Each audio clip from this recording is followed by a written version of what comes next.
Good. All right, just doing a quick mic check. Can everybody online hear us? Okay, somebody online, Kate or Patrick or Paul, if you wouldn't mind speaking really quick, just make sure we can hear you too. This is Paul Schumacher.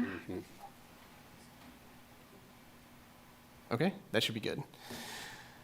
So I'll go ahead and get the meeting started. So we have the agenda, so John, if you have that pulled up, if you want to go ahead and... Yes, did we know about Shannon Kimball? Is she going to be here? I'm sorry? Shannon Kimball? No, she will not. Apologies. Oh, okay, no problem. So we got 5 though, so we're good? Okay. Yep. First order of meeting today is to approve the minutes from September 13, 2023. Could I get a first on that? I was not at the meeting, so I don't think I can move.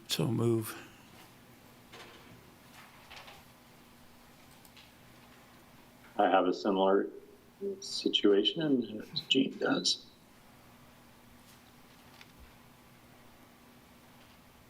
I think based upon my understanding, I can move that to approve the minutes. Thank you very much, Kate. And I'll be a second. All in favor, say aye. Aye. Aye. Aye. Any opposed by nay?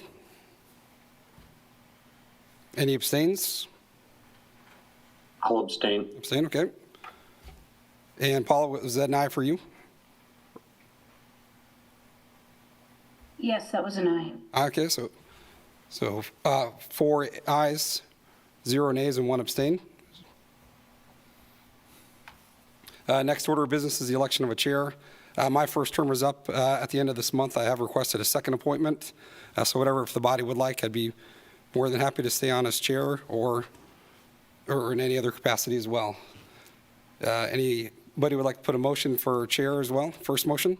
This is Gene Dorsey. I move that John remain as chairman. Thank you, Gene. Is Commissioner Kelly second? Thank you very much, Commissioner Kelly. We'll just go down the list. As far as approved, Gene Dorsey, Aye. Commissioner Kelly. Aye. Let's see, Shannon Kimball is absent. Kate Lorenz, Aye. and I'm an aye. And Paul Shoemaker. Schumacher. Schumacher, Aye. I'm sorry. Sorry about that. And it passes 5-0.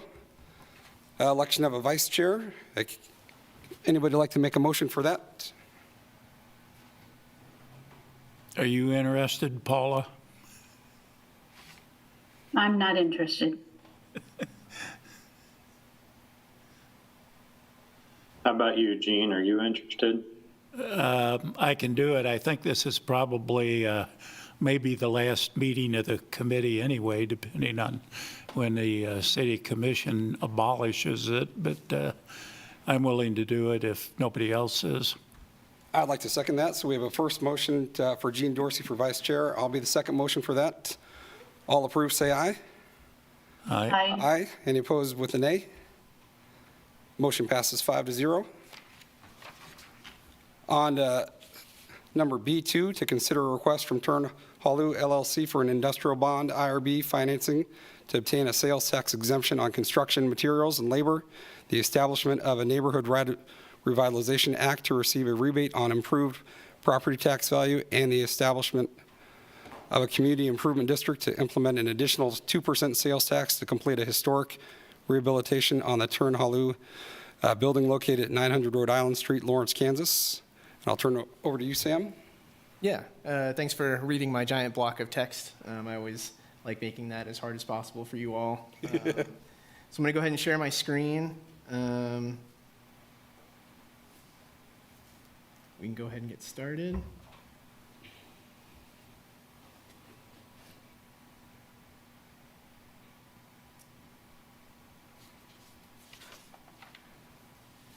So I'm going to walk through this presentation, and then just for the benefit of all of the PERC members, we also have online Kevin Wempe with Gilmore and Bell, who represents the city's bond council, who can speak to items related to the IRB. They also helped us put together the agreement for the CID, the additional sales tax. And then we also have Sheldon Bartell with Grow America, formerly NDC, who helped put together the but-for analysis. And I just want to make sure, can everybody see the presentation? Okay, great. Out of the way. So just a quick overview of the items we'll be walking through, the project, the request, the analysis, the considerations that we had, and staff's recommendation. So a high-level overview of the project. It will be, the Turnhalle building will be built on the one lot that it's currently underutilized for a relatively lengthy period of time, located at 900 Rhode Island Street. The current plans call for complete rehabilitation of the historic building per the covenants that have been placed on the property. This will include some structural improvements, mainly the windows, floors, exterior rehabilitation, and ADA compliance. You can see on the top there, that table just represents the square footage of the different levels, the square footage, and kind of what will be the primary use of those. So the request from the applicant had asked for a 15-year 85% neighborhood revitalization area rebate. After evaluation from the staff, from city staff, we've recommended a 70% NRA rebate. The other two items remain unchanged. So it will be a 20-year 2% additional sales tax through the Community Improvement District. With the CID, or with the additional sales tax, a cap is placed on that, so it's not continuous for 20 years. It is related to what staff has identified as the funding gap for this project. So that will be either 20-year period or until roughly $1.9 million has been collected from that sales tax to the developer, whichever comes first. And then lastly, the industrial revenue bonds for the purpose of a sales tax exemption on construction materials and labor. So just as a reminder to everybody, the neighborhood revitalization area is a property tax rebate program. It only applies to the incremental valuation of the property, and all base property value is shielded, and they continue to pay the property taxes on that base value. So here's a graphic and some details on how that will play out. So the approximate base tax payment currently is about $4,100. This is permanently shielded through the life of the NRA. And I'll say that $4,100 is split between all three taxing jurisdictions. So the percentages that each of the jurisdictions usually get out, it's the portion of that. The approximate collected increment per staff's recommendation, that 30% will be between $12,000 and $19,000 over the course of the 15 years, again, for between all jurisdictions. And then the approximate NRA rebate, that'll be that 70%. That will be about $28,000 to $45,000 annually throughout the life of the project. Just so that we can see the breakdown for the city itself. The amount collected currently includes the current amount that they collect plus that 30% increment, but that the amount reimbursed is the breakdown of that that portion of that $28,000 to $45,000 annually. So you'll see at the end, it's an approximate $163,000 over 15 years for the city. Just a reminder of all the previous NRA projects that the city has approved. Most recently, the New Hampshire Lofts and 700 New Hampshire, kind of running the gamut between affordable housing and pure commercial redevelopment. For the Community Improvement District, or the CID, I know this board hasn't seen an incentive request like this since the KU Crossing project. So as a reminder, this would be an additional sales tax only at this property of 2%. Again, there is a cap to the reimbursement for eligible expenses. Staff has determined that number to be approximately $1.9 million for this project. And the way that's set up is through an ordinance that establishes a district and then sets the terms as presented in the development agreement. And then lastly, the industrial revenue bonds, again, for a sales tax exemption only. This is a conduit financing mechanism. The city is not on the hook or liable for the issuance of these bonds. And there is, in that table you'll see below, the estimated sales tax exemption for the applicant would be roughly $260,000. And then as part of the origination fee for the city, that's to be paid is approximately $20,000. Going through the cost-benefit analysis, you'll see here, we do a 20-year analytical period, so that way we can see what happens once the project comes back onto the tax rolls as well, so we can get a full picture of what that looks like. You can see for the city, county, and school district, it's well above our usual rate of about 1.25. The city sees a ratio of 5.31 with those cost estimates broken out there as far as incentive goes. This is just a short kind of overview. If you did look through the technical report towards the bottom, you'll see kind of the full breakout. A lot of the cost benefit mainly comes from the sales tax that's a part of this project. The expected sales that go on in the building will, the city will see a great benefit from that. So that's where we had this high number from. Just some final considerations. The project is in alignment with our policy as well as the city's comprehensive plan, Plan 2040. It meets our goals of increasing historic rehabilitation and investing in community arts and culture. The historic covenant on the property does determine the standards of rehabilitation and use, kind of limiting the ability to rehabilitate in what a developer might consider the most cost-effective manner, and incorporating a use that has a high return on investment. So staff's recommendation, we do believe that the project meets the requirements for all of the incentive requests that have been made, but we do recommend that change from an 85% NRA to a 70% NRA rebate. And we do have the applicant team here, if they want to just take a few brief minutes to, we have some visuals that they have. We can go through that as well. Perfect. Thanks, Sam. My name's Patrick Watkins. I should ask, is this the time, Sam? Am I up at the right time? Yep. Okay, cool. Commissioners and Chair, my name is Patrick Watkins. I'm an attorney. I am representing Turnhalle LLC. It's owned by local businessman Zarif Hawk and his wife, Mamie. Mike Myers is here with me, and then there's a couple public commenters, but I'm really pleased to be here. In a way, this is another opportunity to celebrate a really great preservation achievement. It's taken about 10 years to get to this point, but it's been an effort that's gone on over a decade to really save a significant part of Lawrence history.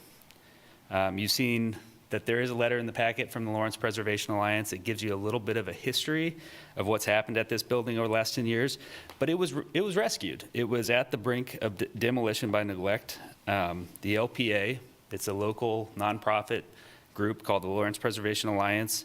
They recognize the historical importance of the building.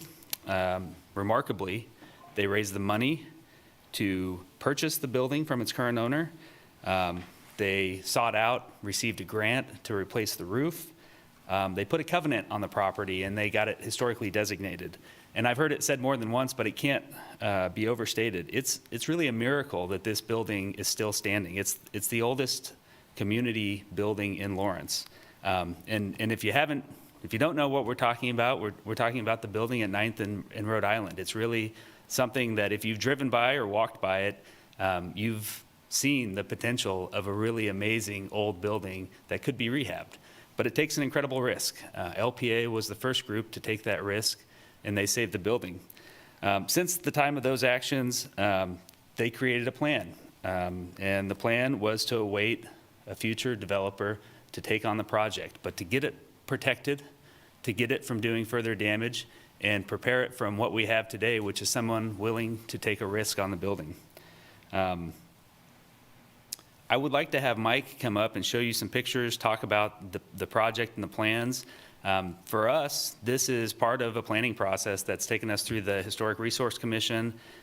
We've had to meet with the State Historical Society. We've had to talk with the National Park Service. There's a number of stakeholders that are watching this project and that we've had to seek approvals from. But I'll let Mike look at the plans and show you what we're planning for this property, and then I'll wrap it up with a couple concluding comments. Come on up, Mike. Good afternoon, Mike Myers with Hernley Associates Architects. Really thrilled to be able to talk to you guys about this project. Just on a personal level, I've lived in East Lawrence for 30 years, and I've walked by this building so many times, and it's a really remarkable that this building is as old as it is and is as almost untouched as a building as you can imagine of its age. For context, it's 34 years older than the Douglas County Courthouse. And in its, over 150 years, it's had so few tenants that there are surfaces in it that probably have never been refinished, floors that have probably never been refinished, paint that may be original. To consider what it has as deferred maintenance is almost comical in that it's a complete sort of lack of maintenance over the years. But in that sense, it's really remarkable that it still exists. And what I'm going to do is walk you kind of around the outside of it and just talk a little bit about the things that are going to make this project difficult. Right now, you're looking at the west facade of the building. It looks pretty good in that view, but if you could see closer, you'd notice a bunch of cracks around, especially above the arch in the front, and then at the right-hand corner of the building. And if you want to go ahead and advance, we're just going to kind of walk around. This is the corner of the building that has recently had to be completely rebuilt from the foundation up. And I'll talk a little bit more about that in a second. Go ahead and advance. We're starting to walk around to the east, to the north side of the building, and you can see these old windows that have been in the building since the 1869, and part of the cost of doing historic rehabilitation is, the windows are part of a character defining feature, and they need to be restored properly, not just replaced. They have to be removed and all the missing pieces refabricated by specialized craftsmen. Go ahead and advance, thank you. And again, going a little bit further around, you can see the first addition to the building that was built probably in the after the first 20 years or so of its existence. This is on the east end of the building, and this addition was done to create a stage, and we'll see the interior of the building in a minute, but you can kind of see the condition of the windows in that, and here we actually have the windows removed. They have been moved to a shop where they're being essentially rebuilt, all the missing parts or damaged parts rebuilt. And you can see the condition of the wood siding on the back that needs to be repaired and some boards replaced.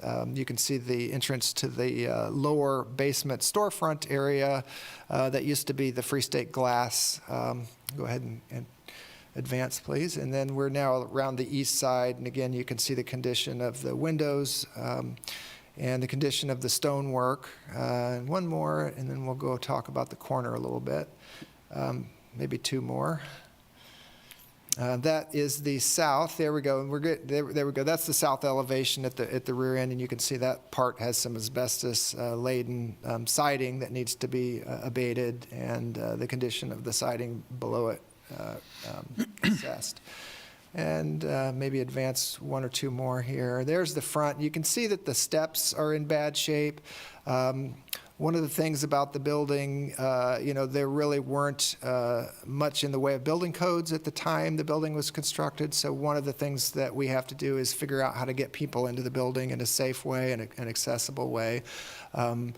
In the case of these front steps, they will be rebuilt, and there'll be a landing at the top so that the doors don't swing out over the steps. And in the case of this building now, you would have to effectively stand one or two risers down to be able to open the door.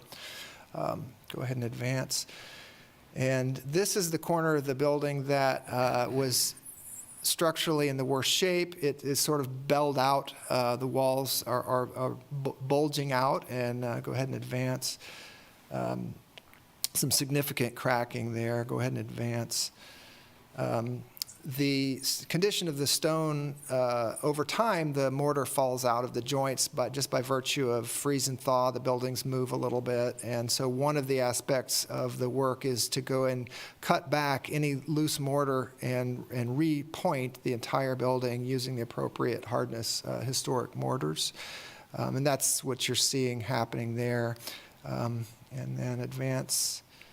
Now, in this view, you can see that they've completely disassembled from ground up this corner. And what we found in assessment of the building is that at the earliest stage of the building, when it did not have a basement underneath it.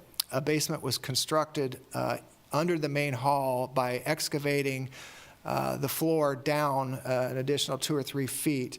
And when they did that, go ahead and advance. I'm going to show you a slide here. Go ahead and advance. One more. There, you can actually see in that view, you can see the oldest foundation is actually above the newer foundation that's below.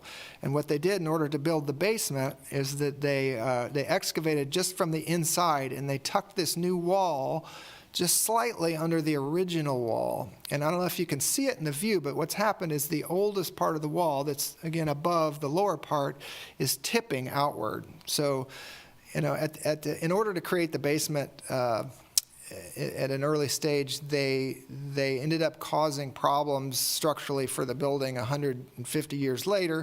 It took a while, but now part of the cost of salvaging the building, saving the building, is repairing that issue at the worst part. And we believe that that same condition doesn't exist around on the north side because we're not seeing the same damage. Go ahead and advance. Couple there. There's a couple more views of that excavation and repair work. That was an emergent situation that we were actually afraid that corner was going to collapse. On the interior of the building, we're seeing a couple pictures here. This is the balcony. The balcony is suspended actually by 2 steel rods from the roof. Part of what we're trying to do to make this building a functional building again, part of what we have to do is meet current building codes for the amount of load that will go on certain areas like the balcony and the floor. And in order to meet the 100 pounds per square foot, in some cases 125 for the stage, we have to basically go in and reframe by the act of sistering another floor joist alongside every floor joist in the building. And I mean every floor joist in the balcony, every floor joist in the floor has to have another part added right alongside it to make it strong enough to withstand the weight of all the people we would like to be able to accommodate in the building. And that's a view looking back towards the west, and you can see the balcony, and you can see that it has no columns underneath it, which is a character defining feature. And you can barely see the 2 steel rods that help support it from the ceiling, but you can imagine people dancing and so forth on that. Not a really good situation. So in our new scenario, we will be installing a beam across there. This is the area where the old east wall of the original building would have been. It would have been a stone wall. And when they added the addition on the east, they took out the stone wall and made a large opening for the stage. And in doing that, they left the ends of the old stone wall sort of unsupported. And one of the things we have to do is come back in on the face of that stage opening and install big steel beams and so forth to restructure it. And again, you know, the stage itself needs to have new floor joists tucked in alongside the existing floor joists. The cost of that type of work to maintain the building is quite extensive. So, and I probably should wrap up pretty soon. Go ahead and forward a couple pictures. You can just kind of see the existing conditions here and there. And what I'm going to end up with is the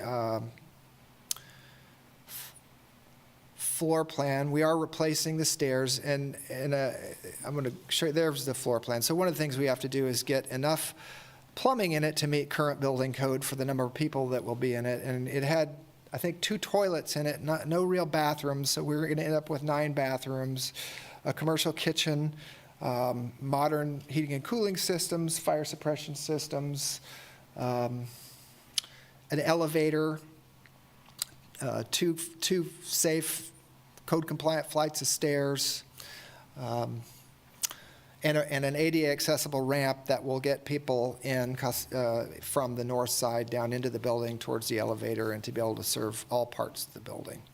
I could certainly answer any questions if anybody has any. Yeah, I want to be conscious of the time. Let's go to the rendering at the end. One of the first steps we took at the beginning of this project was to meet with the experts at Hernley. Mike Myers and Stan Hernley are the only two guys that ought to be designing this property and the addition and the historic preservation. They are the experts not only in Lawrence, but I think they're the experts in the state of Kansas. They've put a lot of thought into the pictures that you see before you. These pictures end up getting reviewed by the HRC. They get reviewed by the State Historical Society, the National Park Service, and then the LPA before we can do anything. So suffice it to say, not only have they put a lot of time and thought into it and done an excellent job, but there's a remarkable amount of work. And that's why we're here today, is because we need partnership with the City of Lawrence. And we've done what we can to craft what we think is a very thoughtful incentive application. Sam has done a nice job of describing it. We think it's somewhat simple, but as Sam indicated, the staff has reviewed it, their third party has reviewed it. We worked with Mr. Bartels with Grow America, and that was actually a pretty lengthy process, but we're pleased to have received their recommendation. And the staff has noted that they have a condition that they'd like to place on it, essentially adjusting our application from an 85% NRA down to a 70%, and we think that's fine. We think we can make this project work with that slight adjustment. Appreciate Sam's help. I appreciate the work with Mr. Bartels and the folks at Gilmore and Bell. This is a fantastic project. It's an opportunity to really save a unique and significant part of Lawrence history. So we're proud to bring it to you all. If there's any questions that you might have about any of this, Mike and I would be happy to respond. This is Gene Dorsey. I had a couple of questions. How long do you think it will take to fully complete the project once you start? It's probably a little bit longer than a one-year construction timeline with what we have left to do. I think our applications give us about 2 years to complete it all, if I'm remembering things correctly. Yeah, the way we have the development agreements and the performance agreements set up is that we have a timeline of sometime in 2026 as the final completion, receiving the CO, along those lines. It's a three-story commercial addition on the back. I think that's a complicated part. The rehab on the inside is probably more costly, but everything is pretty much in place. The emergency repair that needed to be done, we've already done.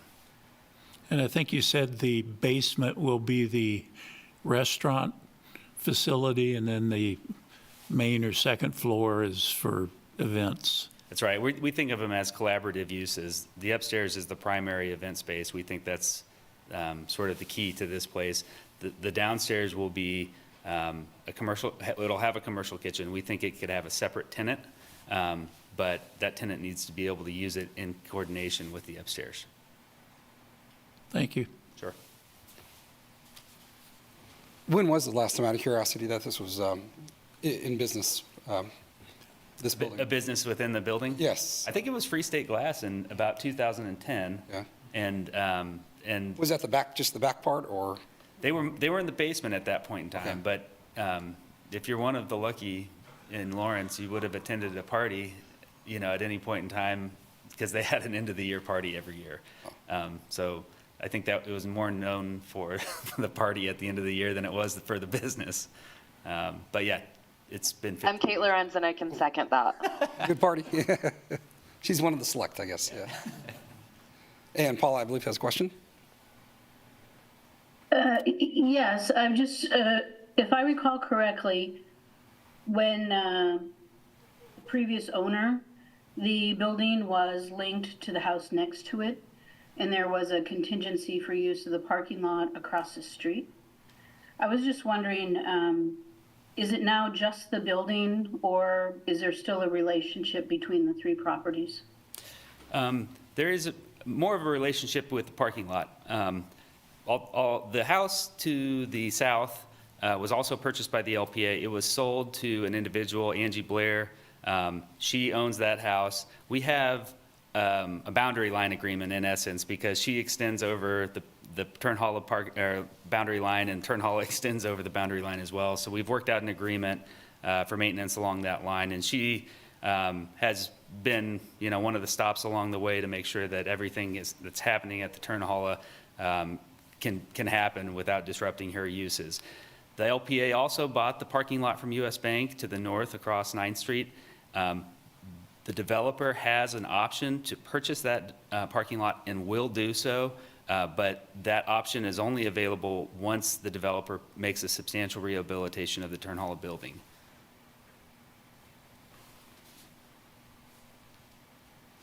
And then another question I had was, you mentioned that the basement may or may not be rented out to a restaurant. Hopefully it would be. Does that have any impact on the benefits we're considering, except that it would be, or I guess what impact does that have? Would that just be on the revenue generated? Well, certainly the CID, it would have we think that that's probably the main economic driver for the community improvement district. We need sales tax to be produced at this building. Alcohol sales are not technically sales tax sales, so it's going to be food, it's going to be merchandise, it's going to be anything that's sold that would be generating a sales tax in the basement. That CID is the main component of our incentive request, but again, all that money that would be collected is in addition to what's already naturally collected by the city and the state under the sales tax arrangement. Okay. I live like a block away from the building, and I'm really happy to see work being done on it, but I'm also just a few blocks away from the hotel where a lot of restaurants have cycled through. So that was just the basis for my concern on that question.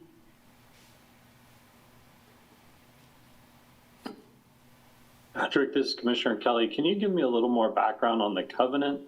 How, because one of the arguments for this is that there was a covenant placed on the property that is limiting how it can be used.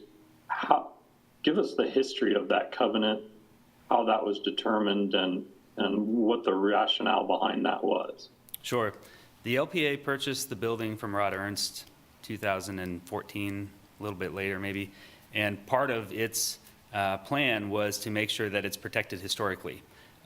So they got it designated, but they also went one step further. The covenant is really a historic protection so that anybody that is going to purchase it, rehab it, develop it, is going to comply with rehabilitation requirements. I think that has I think all people that look at this building are going to want to do a historic rehab. But one of the technical things that does is that it's going to limit how you can change the floor plan. You're not going to be able to use it as residences probably. You're not going to be able to cut it up and to create new entrances. I think you're going to be confined. I don't necessarily think that the LPA has required any of that. They just said you have to comply with historic preservation requirements, and this has to be a tax credit project, overseen by the State Historical Society and the National Park Service.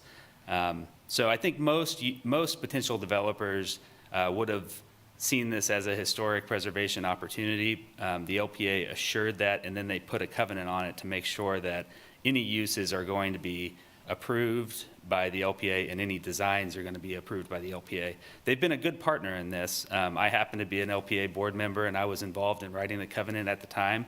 I now represent the developer, and they've worked collaboratively up to this point, and there has not been any problems in, deciding what the eventual design is going to look like. Dennis Brown is also here, and he'll probably make a public comment and could speak to the LPA's position on some of these things. Thanks, Patrick. So just making sure I understand sort of the pressures that are here. If the building is not, if it doesn't get these incentives, the owner of the building, the current owner of the building, has put in contingencies that says it can't be done for anything else but this. So it's really up to to the governing bodies to decide if it's willing to comply with the will of the Lawrence Preservation Alliance. Am I understanding that correctly? I think that's one way to characterize it. These development agreements are setting in stone that this is going to be, the intentions of this development project and the incentives being granted are meeting the intentions of our development projects. So yes, in some ways, we're setting in stone that this is going to be an event space, this is going to be a commercial kitchen. I think there's some flexibility to that at some level. If it really doesn't work out, I'm sure the city would be reasonable in adjusting development agreements to make sure that there's something useful here, but it does give the city some rights there. Is that what you're getting at? Yeah, I'm just trying to think about the sequence of events, and if the property owner is putting a covenant on and then coming back to the governing bodies and saying, we put this covenant on, and the only way we can conform to the covenant that we put it on is if we provide incentives for historic preservation. That's what I'm just trying to iron out. Yeah, I think as a community, we're very supportive of historic preservation, but just how we work through that process, one could argue maybe that it needed to be a more, I don't know, it's probably fine, but it gives me pause to think about how the sequence of that could be done differently in a way that doesn't put undue pressure there. Yeah, I think the LPA, just to clarify, the LPA put these covenants on in 2014. They sold it to Tony Kresnick in between. Tony ended up selling it to Zarif Hawk. So there's been a couple of trades since that time. And I don't know that the LPA would have, the covenant doesn't require the incentives here. It requires historic preservation tax credits, which is a separate incentive. But in this case, I think just from a practical matter, the LPA has come to recognize that it does need city partnership. It needs city, county, and school board help, or some form of incentive to get this project over the line. I think that's become a reality for everyone. I don't think it was envisioned when the covenant was written, though. Thank you. Sure.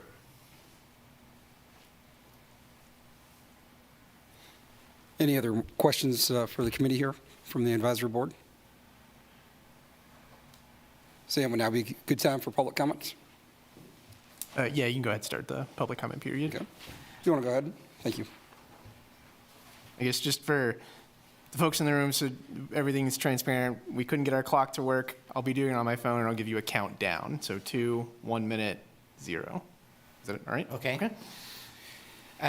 Good afternoon, Dennis Brown. I was president of the Lawrence Preservation Alliance from 2006 to 2022. I continue as a board member. In 2012, LPA bought the Turnhalle. Many before us had failed. We were able to get it done, and our thought process was we were trying to save a building that we felt was just a year or two away from being possibly classified as a dangerous structure. In fact, when we bought it in 2012, the following summer, 2013, there was a very rainy summer, and there were a lot of water infiltrations. Water got down into the basement. There was mold. We lost our occupancy permit in 2013, and the building still does not have an occupancy permit. So all that time. By 2014, we had gotten a grant, a county Heritage Conservation Council grant, to do what we called a stabilization project for the building. We never intended to be the vehicle to put this project complete. We knew it was way, way beyond our scope, and we had also put ourselves at great risk in signing the mortgage to own it. There was about a 5-year balloon payment on that we couldn't pay. But we just had to do this and get it started. We did the stabilization project, got the roof done, the water infiltrations were solved. We solved a structural issue that between the building and the addition in the back. We knew there were 2 structural issues. We solved the first one, the current owner has just solved the second one. And then we tried to put it on the market. Nobody, we have 1 minute left? Yep. 1 minute left, yes. So Tony Kersnich bought it after a year of being on the market. Tony worked with this for 4 or 5 years and trying to find a partner and a development plan that would work. Tony wasn't able to work it out, and he put it on the market, and it went another couple years before Zarif bought it.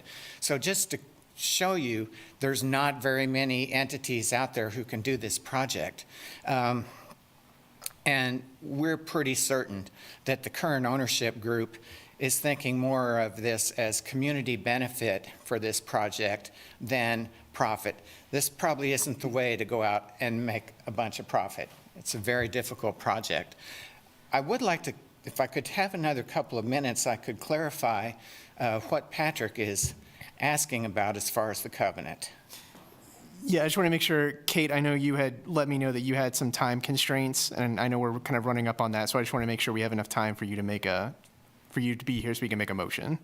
I'm hard out at 2:45. Okay, so it is 2:41. We still have some public comment if you're, okay? Yeah. I apologize for cutting everything short, but Any comments online? I do not see any, Chair. Okay. Would anybody bring it back to the advisory board, make a comment as far as on that? As far as on my side, I'm apt to approve it. From what I gather, the staff is, they've met all the eligibility requirements for this. It meets the city's goals of investing in the arts and the culture. Of course, it's a long abandoned building from 1869, putting it back into use. It's also on both of the state and national registry and the work they've done to get it to the point that was just mentioned by Dennis to get the water issues and structure. So I'm apt to approve it at this time, and I'd like to hear what you guys have to say. This is Gene Dorsey. I'm in favor of the project. It's going to increase property tax revenues 30% coming up, and in addition to that, the city will be able to get some fees for sewer, water, trash pickup, and so forth that really aren't in the analysis. And I think it's preserving a historic building, so I'm in favor of the project. This is Kate. I feel the same way also. I just appreciate the sort of collaborative nature of how this has been worked on and see the economic as well as community benefit. This is Paula Schumacher. I also am very positive about this project. I think the history of the hall is really amazing, and it's also along the art walk that goes into East Lawrence, so I think it fits in really well with the environment in the neighborhood. Commissioner Kelly, supportive of the project. We as a community value historic resources and want to make sure we preserve historic resources. I really want to give a shout out to the LPA for taking what was a huge risk to try to save this building. Yes, agree. And do that work. That is really significant. And anytime we can get community groups to work together to save those things which we as a community feel valuable, that's a step in the right direction. So thanks to them. I agree. Thank you very much, LPA. That being said, can I get a first motion to approve this? This is Gene Dorsey. I so move. As far as on the Second, Paula Schumacher. Are we moving to make a motion at the city requested 70% As far rate? as on Gina, would the motion be at the 70% NRA with the IRB sales tax exemption and the 2% sales tax for 20 years? Yes. That is correct, okay. And Kate, is that correct on how you saw it? Okay. So I got a first by Gene Dorsey, a second by Paula. We'll just go down. We'll just go Gene Dorsey, as far as on your vote? Aye. Aye. Commissioner Kelly? Aye. Kate Lorenz? Aye. I'm an aye as well, and Paula? Aye. Aye. Okay. And it passes 5-0. No nays, no abstains. Fair, Kate. And absent would be Shannon Kimball. Seeing no further comment from anybody from present or online, I'd like a motion to adjourn, and we're adjourned. Gene Dorsey, I so move. Thanks, everyone. Thank you, Kate.